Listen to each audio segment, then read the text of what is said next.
This is Clara. She sells the kind of penthouses you and I will never afford. And this is Leo. If your toaster breaks, he's your guy.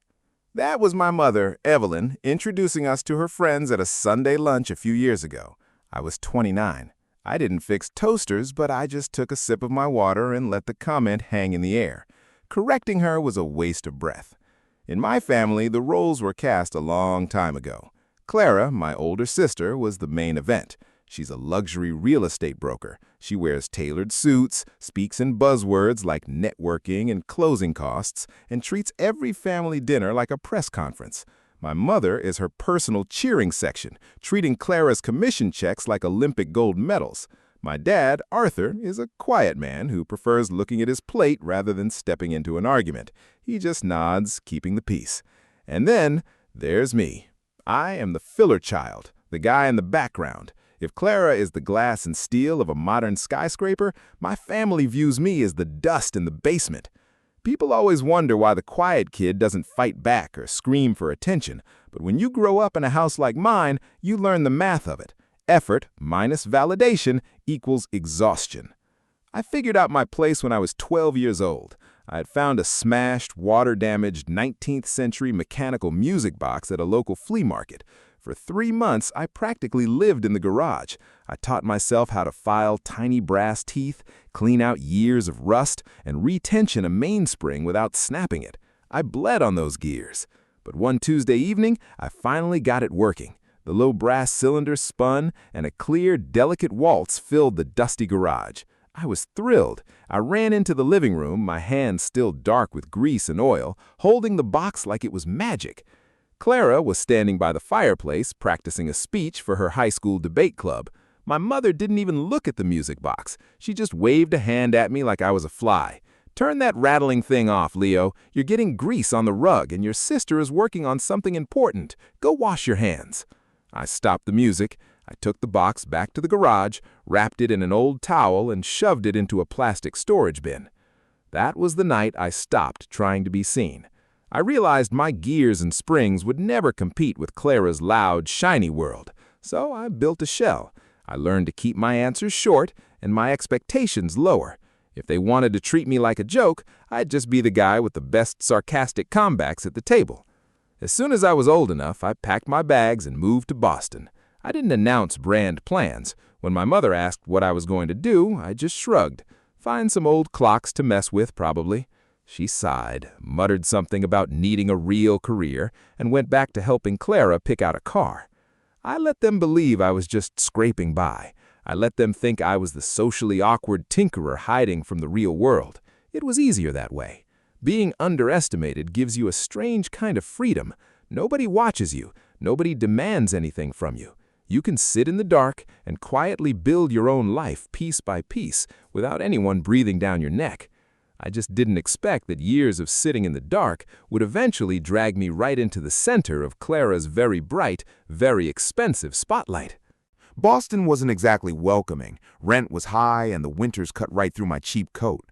I didn't go to a fancy engineering school. Instead, I tracked down an old man named Elias. He ran a dusty, windowless repair shop tucked in an alley behind a bakery. Elias wasn't famous. He didn't have a website or a polished storefront, but among the people who actually understood mechanical antiquities, he was a ghost who could bring dead metal back to life. I begged him for an apprenticeship. For the first 6 months, he only let me clean tools and sweep metal shavings off the floor. I lived in a cramped studio apartment above a laundromat, surviving on cheap diner food. Eventually, Elias put a jeweler's loop in my hand. The work wasn't romantic, it was brutal on the body. I spent 10 hours a day hunched over a workbench, holding my breath so I wouldn't blow away screws the size of a grain of salt. My fingers were constantly covered in tiny cuts from slipping screwdrivers. My eyes would burn by the time I walked home. Elias wasn't a kind teacher. If I filed a gear a fraction of a millimeter too thin, he would toss the piece into the trash and tell me to start over. He didn't care about my feelings. He cared about the mechanics. I learned discipline there. I learned that precision doesn't care about your mood. 5 years into the grind, the breakthrough happened. A national museum commissioned Elias to restore an 18th-century automaton, a mechanical singing bird that hadn't worked in 100 years. Elias looked at it, then slid it across the bench to me. "Don't mess it up," he said. It took me 4 months. When I finally wound the key and the little brass bird popped up, flapped its wings, and sang, I felt a quiet settling in my chest. I actually knew what I was doing. A niche trade magazine wrote an article about the restoration. My name was right there in the second paragraph, along with a photo of me at the workbench. I was 25, and for a brief, stupid moment, the 12-year-old kid in me woke up. I bought a copy, put it in a padded envelope, and mailed it to my parents. I didn't leave a note. I just thought, maybe this time. A few months later, I flew back home for Thanksgiving. Clara was holding court at the dinner table, talking about a commercial property she just flipped. I walked into the dining room and froze. There, right in the center of the table, was the magazine I sent. It was lying flat, face up, and sitting directly on top of the cover was a scorching hot glass casserole dish. "Oh, Leo, grab some napkins, will you?" my mom said, bustling past me from the kitchen. She hadn't even looked at the pages. She just saw a glossy magazine and thought it would make a great hot pad for the table. I didn't say a word. I sat down, ate my turkey, and listened to Clara talk. That was the absolute last time I ever tried to share my life with them. I went back to Boston and just put my head down. When Elias retired, I bought his equipment and opened my own studio. I didn't advertise. In my line of work, you don't need to. Word travels quietly among people who can afford to care. By the time I turned 29, I was designing and building my own mechanical pieces. My wait list was 5 years long.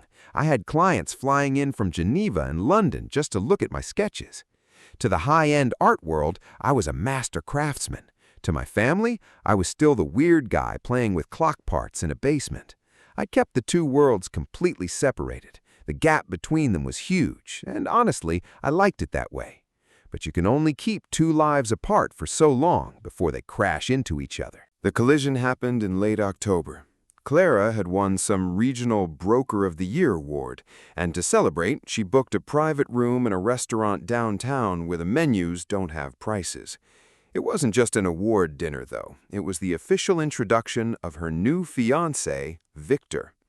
I flew in, put on my one decent charcoal suit, and took a cab to the restaurant. When I walked into the private dining room, it was already loud. Crystal glasses clinking, waiters in black vests weaving through the space.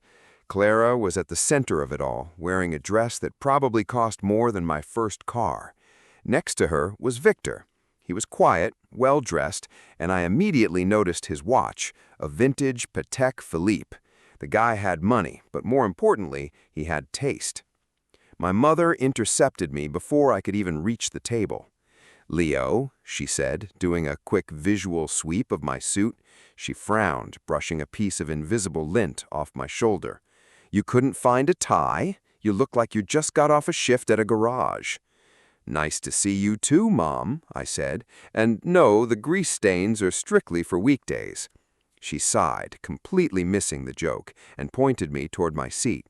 Naturally, I was placed at the far end of the long table, right next to the swinging kitchen doors, a prime spot if you enjoy the smell of dish soap and waiters rushing past your shoulder.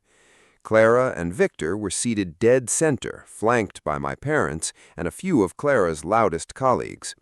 Once the appetizers arrived, the Clara show began. "It's just about understanding the high net worth mindset," Clara told a colleague, her voice carrying over the background music. "My clients don't just buy houses, they buy a lifestyle. I had to negotiate a waterfront property last week, and let me tell you, keeping those buyers happy is a full-time job."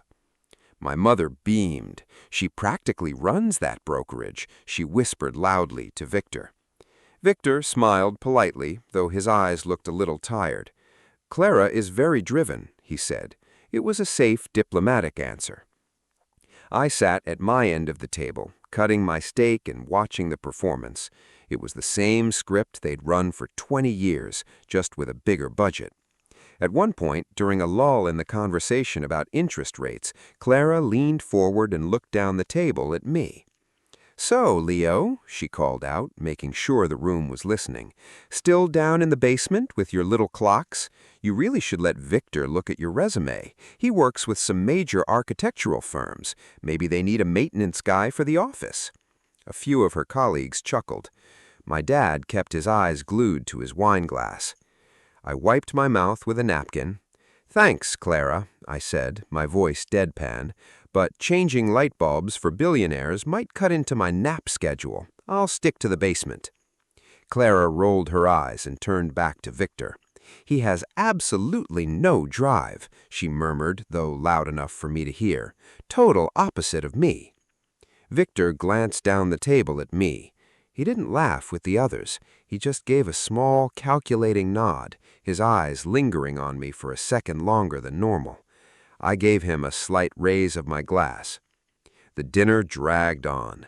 Clara talked about square footage, my mother praised Clara's work ethic, and I kept my mouth shut, eating my food. I didn't care about their jokes. I had a flight back to Boston the next morning and a quiet workbench waiting for me. I just had to get through dessert. But as the plates were cleared for coffee, Clara tapped her spoon against her glass to make a toast. It was time for the gifts. And I, playing the role of the dutiful younger brother, had brought one. Clara tore through the wrapping paper of her gifts with practiced enthusiasm. A silk scarf from a colleague, a bottle of rare vintage wine from her boss. Then she reached for my gift, a small, plain wooden box. "Oh, Leo," she said, shaking it lightly. "You brought something? You didn't have to." She opened the latch. Inside, resting on dark velvet, was a silver pocket watch-sized pendant. It didn't tell time. It was a kinetic sculpture. I had spent 3 weeks building it. When you pressed the top crown, a series of microscopic brass and steel gears would engage, opening a tiny lotus in the center, petal by petal, while a subtle rhythmic pulse ticked through the metal casing. Clara picked it up by the chain, dangling it like a cheap keychain. She pressed the button. The flower bloomed silently. "Well, isn't that cute? You made this? It's very DIY. I'm sure it kept you busy down in the basement." "Very arts and crafts, Leo," my mother chimed in, sipping her coffee. "Maybe you could sell those at a weekend market, get a little extra pocket money." A few people chuckled. I just leaned back in my chair and took a sip of my espresso. "Glad you like it," I said flatly. Clara was about to toss it back into the box when Victor reached out. "May I?" he asked. His voice was suddenly very quiet. Clara handed it to him. "Careful, it looks fragile. Leo's hobby projects usually are." Victor didn't laugh. He held the pendant by the edges, tilting it to catch the light from the chandelier. The ambient chatter in the room faded into the background as he stared at the exposed gears. He turned it over, tracing the smooth back casing with his thumb before bringing it inches from his face. His eyes locked on a tiny, almost invisible engraving near the mainspring, a stylized V intertwined with a gear.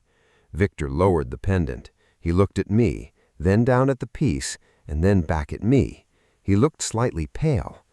"Leo," said Victor, his voice barely above a whisper, "is your studio in Boston?" "It is," I replied. Victor swallowed hard. He turned to Clara. "Clara, where did you say your brother worked?" "I told you," she sighed, annoyed that the attention had shifted. "He tinkers with old clocks. He's a repairman." "He's not a repairman," Victor said. He placed the pendant gently back on the velvet, treating it with the care of an unexploded bomb. He looked around the table. "This is an L. Vanguard piece." The table went silent. Clara frowned. "A what?" "L. Vanguard," Victor repeated, emphasizing the name. "It's a pseudonym. I've been on a wait list for one of these for 3 years. Clara, this isn't a hobby project. This is a masterwork." My mother let out a sharp, dismissive laugh. "Victor, dear, you're confused. Leo fixes broken things. He doesn't make whatever you're talking about." Victor shook his head. Pulling out his phone, he typed quickly for a few seconds and slid the phone across the table to Clara. "Last month, an L. Vanguard automaton sold at a Geneva auction for $300,000. The wait list for a custom commission is closed indefinitely." Clara stared at the screen. The color drained from her face. She looked at the picture of a mechanical bird on the auction site, then down at the delicate lotus flower resting in the box. "That's impossible," my mother snapped, leaning over to look at the phone. "There are a million people who make metal toys. It's just a coincidence." "It's not a coincidence," Victor said firmly. He pointed to the tiny engraving on the pendant. "That's the hallmark. The mechanics, the finishing on these gears. Nobody else in the world does this right now." He looked across the long table at me, a look of genuine awe on his face. "It's you! You're Vanguard!" The entire room was dead silent. You could hear the ice melting in the water glasses. Clara's colleagues stared at me. My father put his fork down slowly. Clara looked up, her voice trembling slightly. "Leo, is this true?" I finished my espresso and set the cup down with a soft clink. "I told you, Clara," I said, looking right at her. "I just like messing with old clocks. Sometimes people pay well for it." The silence in the room was heavy. The only sound was the faint hum of the air conditioning and the distant clatter of plates from the kitchen. My mother was the first to break it. She let out a sharp, forced laugh, waving her hand as if she could physically bat the truth away. "Victor, please, you're embarrassing him. Look at him. If he were some famous artist making hundreds of thousands of dollars, he wouldn't be sitting there in a cheap suit." "I like this suit," I said quietly. "It doesn't get in the way." Victor didn't laugh. He didn't even look at my mother. His eyes were still fixed on the metal lotus in the wooden box. "Evelyn, with all due respect, people with this kind of talent don't need to dress up for anyone." He turned to Clara, his voice steady. "Clara, the buyer you were talking about earlier, the one who bought the waterfront estate, I know him. He collects independent watchmakers. He has been trying to get a meeting with Vanguard for 2 years." Clara stared at the pendant. A few minutes ago, it was a handmade joke. Now it looked heavy, intimidating. You could practically see the math running behind her eyes. All her bragging about networking, her luxury commissions, her tailored clothes, it suddenly looked incredibly loud and cheap, next to a quiet guy whose waiting list her richest clients couldn't even buy their way onto. Her shoulders dropped. The confident, booming voice she used to command the room was gone. "Why didn't you tell us, Leo?" she asked. Her voice was thin, almost accusing. "If you were doing all this, why let us think you were just struggling?" I leaned back in my chair and looked at her. "I didn't let you think anything, Clara. You decided who I was a long time ago. I just didn't waste my time trying to change your mind." "That's incredibly unfair," my mother snapped, her face turning red. She was panicking, losing her grip on the narrative she had spent decades building. "If you had just communicated properly, you always hide away in your own little world. How are we supposed to know?" "I sent you a magazine once," I reminded her. "You used it as a hot pad for the Thanksgiving turkey." My mother's mouth opened, but no sound came out. She looked at my dad for backup, but for the first time in my life, Arthur wasn't nodding along to keep the peace. He was staring at me. He looked older suddenly, his shoulders sagging. "He's right, Evelyn," my dad said quietly. "We didn't want to see it." The colleagues at the table were actively staring at their shoes, sipping water, wishing they were anywhere else. The grand celebration had completely deflated. I folded my cloth napkin and set it on the table. I didn't feel angry. I didn't feel a grand rush of victory. I just felt tired of the noise. I stood up and buttoned my jacket. "Congratulations on the award, Clara. It really is a big achievement." I looked at her fiancé, who was still holding the wooden box like it was made of glass. "Nice meeting you, Victor. Keep the pendant out of extreme humidity. The gear train is sensitive." I didn't wait for a reply. I just turned and walked toward the door. Nobody tried to stop me. The night air outside the restaurant was sharp and clean. I didn't hail a cab right away. I just walked a few blocks with my hands in my pockets. For the first time in my life, the noise of my family didn't follow me out the door. It took exactly 3 weeks for my mother to rewrite history. I started getting texts from relatives I hadn't spoken to in a decade. Apparently, at her Sunday lunches, I was no longer the repairman. I was her master artisan's son. She had Googled me, found a few interviews, and was now showing them off to her friends, acting as if she had personally funded my studio. One minute I was a basement dweller, the next I was her main talking point. I just let her calls go to voicemail. Clara reached out a month later. It wasn't an apology, just a text message. "Hey," she wrote, "I have a huge client, the guy Victor mentioned. Any chance I could get a custom piece for him to help close the deal? Happy to pay your full rate." I stared at the screen. Even now, she still thought everything was just a transaction, a networking opportunity she could manage. I typed back, "Wait list is currently 5 years. I'll put your name down." She didn't reply. My dad, however, was different. He didn't call or text. Instead, a small padded envelope arrived at my studio.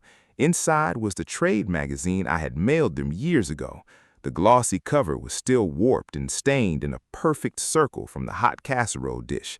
Tucked inside the pages was a piece of lined paper with his messy handwriting. "I am sorry I didn't look closer," it read. "We were blind. I am very proud of you." It wasn't a long letter, but from a man who had spent his entire life keeping his head down and avoiding the truth, it was a heavy admission.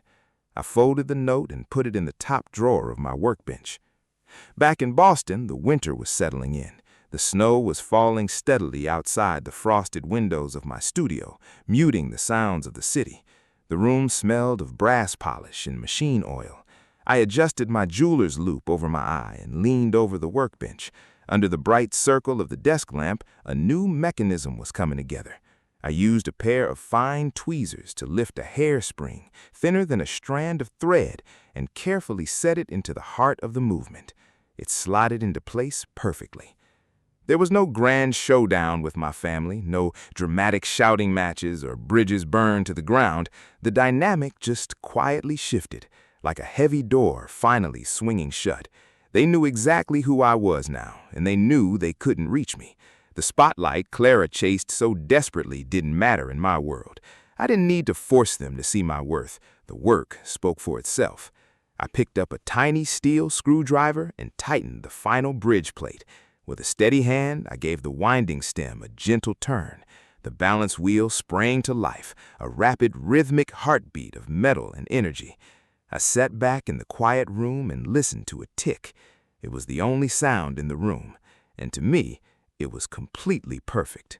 6 months after that dinner, Clara and Victor got married. It was a lavish evening at a historic hotel, the kind of event where the floral arrangements probably cost more than my first year's rent in Boston. I almost didn't go, but Victor had mailed me a handwritten invitation, separate from the family one, so I packed my suit and took a train down. The shift in the family dynamic was obvious the second I walked into the ballroom. In the past, my mother would have glanced at my clothes, sighed, and pointed me toward a dark corner with the younger cousins. This time, she practically rushed across the marble floor to greet me. "Leo," she beamed, grabbing my arm. She turned to a couple standing nearby. "This is my son Leo, the horologist. I'm sure Victor has told you about his work." I didn't roll my eyes. I just shook their hands. They looked at me with genuine respect. When I found my seat, I wasn't by the kitchen doors. My name card was at the head table, right next to my father. During the reception, Clara did her usual rounds, mingling and smiling for the photographers, but the energy was different. When she brought some of her high-end real estate clients over to introduce them to Victor's family, Victor gently steered the conversation toward me.